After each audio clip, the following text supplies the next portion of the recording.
Welcome back. Thanks for staying with us. You're watching WION World as one with me, Diksha Bisla. We have lots to unpack in this bulletin. Let's start with the headlines.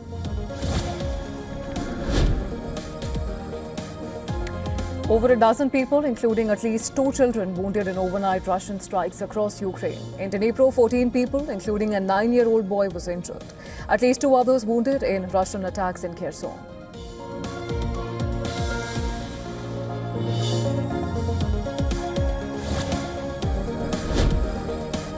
Protesters project documents and photos of Jeffrey Epstein and US President Donald Trump onto Washington, D.C. Hilton building ahead of White House Correspondents' Dinner Gala.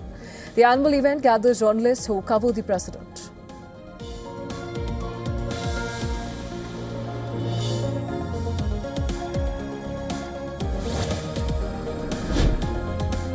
Security tightened in Islamabad as Iranian Foreign Minister Abbas Araghchi arrives and meets Pakistani counterpart Ishaqdar at Serena Hotel. A site of previous US-Iran talks, US envoys Witkoff and Kushner head to Pakistan for talks.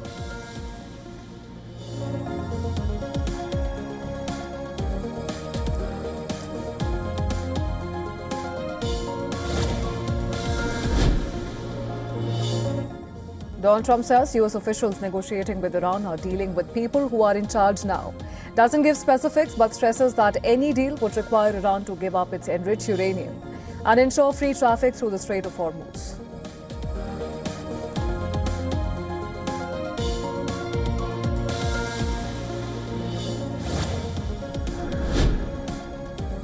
US War Secretary Pete Hegseth says naval blockade around Hormuz will expand with the second aircraft carrier arriving in Gulf.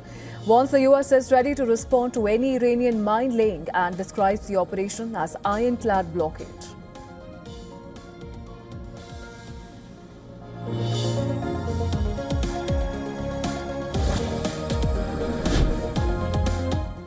Shipping data shows only 5 vessels, including one Iranian oil product tanker, passed through the Strait of Hormuz on Friday after Iran seized 2 container ships this week.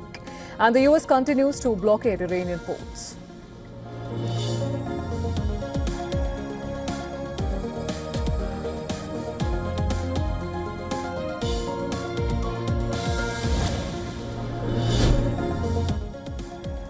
US and EU sign a deal to coordinate the supply of critical minerals for industries like defense and electric vehicles, aiming to reduce reliance on China. Marco Rubio calls over-concentration of these resources as unacceptable risk.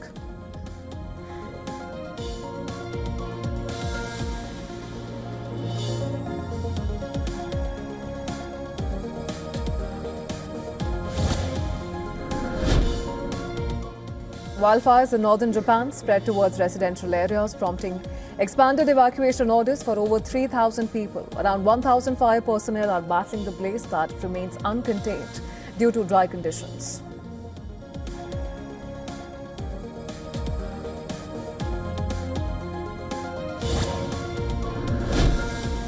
EU Trade Chief Marko Sefcovic says that talks with the US on easing steel tariffs are moving in a positive direction.